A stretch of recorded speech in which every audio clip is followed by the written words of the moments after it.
Good news para sa ating mga senior citizen na may edad 80, 85, 90 at saka 95 dahil aprobado na po ang Republic Act 11982 or Expanded Centenarian.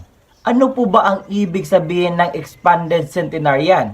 Paano po ba mag-apply? Paano po ba mag-claim? At ano ang dapat nating malaman patungkol sa benepisyong ito? Dahil dito, makakatanggap ang lahat ng senior citizen na may edad 80, 85, 90 at saka 95 ng 10,000 cash gift. But bago natin pag-uusapan ang content na ito, hayaan nyo munang magpapakilala ako sa inyo. Ako po si Roel Mendoza Tanyo. Kung ikaw ay bago pa lang sa aking YouTube channel, huwag kakalimutang i-like ang video na ito. Kung may katanungan ka o na-appreciate mo ang video na ito, just comment down below. And also, kapag may kakilala ka na senior citizen na may edad 80, 85, 90 at saka 95, ipaalam mo na itong video sa kanila or i-share mo na itong video sa kanila. At kung nais mo ako na tulungan na mag-grow ang channel ko na ito, i-subscribe mo na. At kung nais mo na maging updated ka sa mga videos na i-upload ko pa dito sa aking YouTube channel, huwag ka na magdalawang isip na i-bell notification mo na. Dahil nag-upload ako ng mga informative contents katulad nito. Dahil nakita ko nga sa aking analytics na maraming ding mga senior citizen ang nanunood sa aking mga vlogs. And it is a great privilege for me to really help them. Dahil nakatulong sila sa akin na makagain ako ng mga views at saka ng subscribers. So hindi ko din sayangin ang oras na ito na ipaalam sa kanila ang bago pa lang na-approve last February 26, 2024. Pinirmahan po ng ating presidente ang Republic Act 11982 or Expanded Centenarian. At halina't ating pag-usapan. Ang Republic Act number 11982 ay pinirmahan ito ng ating presidente na si Bongbong Marcos noong Monday, February 26. It compels the government to hand out 10,000 in cash to Filipinos who have reached the age of 80 and every 5 years thereafter until they reach the 95 na edad. Bakit hanggang 95 lang? Dahil kapag aabot ka ng 100 na edad, bibigyan ka ng 100,000 ng gobyerno. Yan po ay matagal na nakaano sa law natin at marami na din ang nakatanggap yung umabot ng edad na 100. At ngayon, isa itong magandang balita dahil isa itong napakalaking good news sa mga may edad na 80, 85, 90 at saka 95 dahil alam ko that moment or that age gusto nila na mayroong mga benepisyo na matatanggap at pinapahalagan po ng ating presidente ang kanilang buhay. Kaya nga makakuha ng cash gift ang mga senior citizen at napakaraming senior citizen dito sa ating bansa na nakita din ng ating Pangulo na kinakailangan din ng tulong. Dahil alam naman natin kapag tayo ay senior citizen na, marami na tayong mga karamdaman, marami tayong mga pangangailangan, lalo-lalo na sa gamot, sa pagkain at ano pang ating mga dapat na bigyang pansin patungkol sa ating kalusugan. At salamat sa ating Pangulo dahil hindi niya dinadalawang isip na pirmahan agad ang law na ito. Kung nagtatanong kayo kung legit ba ito or na ibalita na ba ito, napahayag na ba ito sa publiko, kakatapos lang po na ipalabas ng GMA sa 24 oras ang balitang ito at nakita natin pag-announce sa 24 oras marami ding mga senior citizen ang pumunta sa kanilang barangay at nagbakasakali kung paano at kailan nila matatanggap ang benepisyong ito dahil napakalaking tulong talaga and as of this moment legit na legit po ito, aprobado na po. Ngayon, saan po ba dapat mag-apply? Ano po yung dapat ninyong gawin upang kayo ay maka-avail sa benepisyong ito? Ang dapat nyong gawin, una is magparehistro sa NCSC. So, nandito sa inyong screen, nandyan po, puntahan nyo po ang link na iyan at i-filled out ang form na kinakailangan upang mapabilang kayo sa mga rehistradong senior citizen sa ating bansa. And as of this moment, meron po tayong 4 million katao na nakarehistro sa NCSC. Sir, di po ba enough yung nasa OSCA na pag-filled out namin? Kasi meron kasing nasa NCSC na form na kaiba or iba pang form na i-filled out ninyo sa nandito sa NCSC. So much better para mas madali makuha ang detalye ninyo sa NCSC para madouble din ang legitimacy at pagkakita dito, makita din sa NCSC, makita din sa OSCA, mas madali at mas mabuti. Okay. Pagkatapos ninyong makapagrehistro, ang susunod nyo na gagawin is pumunta kayo sa OSCA na pinakamalapit sa inyo. Alam kong sa mga senior citizen, alam na nila kung saan ang OSCA na malapit sa kanila. Okay, so puntahan niyo doon.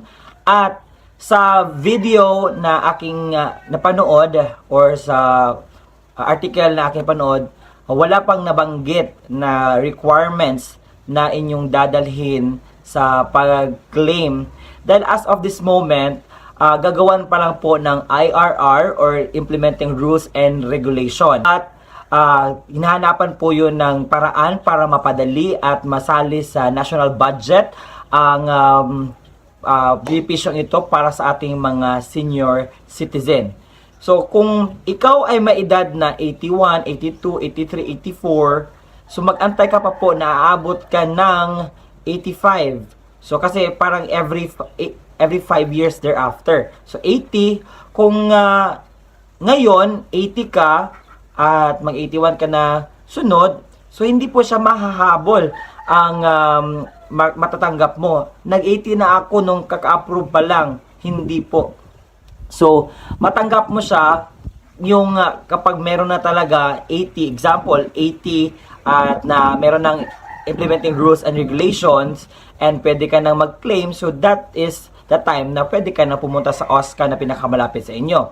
If you are now in the age of 81 to 83, 84, 86, 87, 88, 89, 91, 92, 93, 94, so antayin nyo po yung tugma tamang day, year. Example, 80, 85, 90 at saka 95 para matanggap ninyo ang inyong cash gift na 10,000 pesos.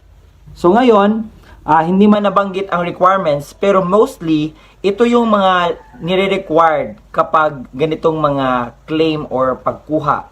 1, valid ID, at saka yung PSA birth certificate mo. Dahil doon kasi makita natin na, uy, siya ay 80 talaga, siya ay 85 talaga. Dahil hindi natin hindi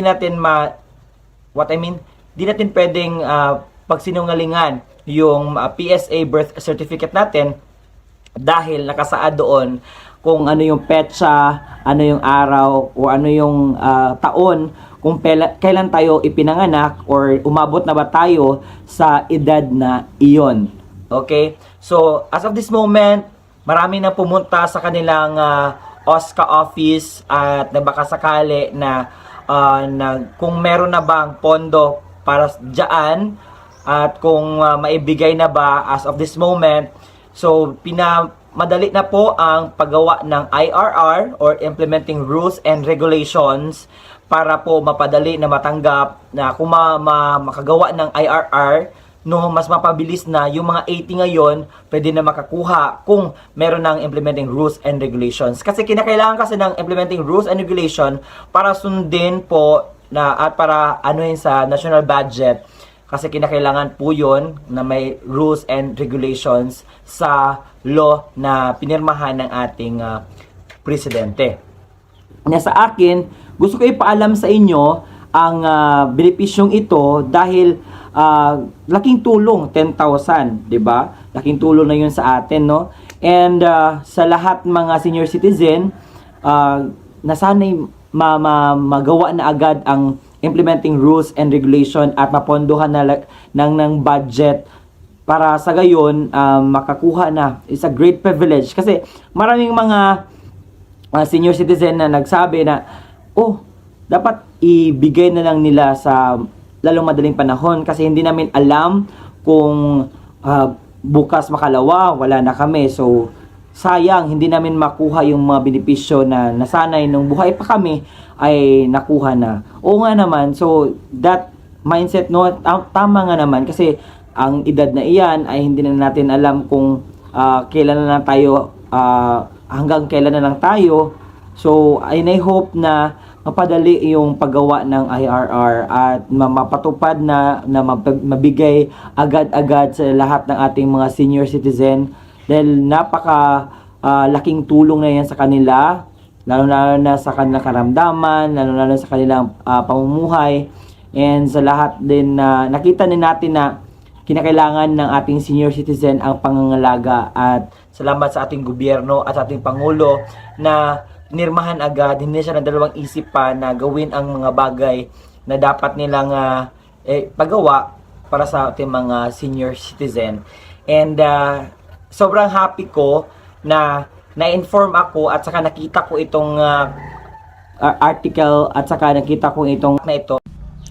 So he emphasizes that this proactive approach aims to recognize the meaningful impact seniors have on society. So seldom na kasi makaabot ng 100. So ginawa yung pamarang ito para sa mga senior citizen na kahit na hindi pa kasi hindi lahat aabot ng ganitong edad. Kaya lahat ng mga may edad 80, 85, 95 ay binigyan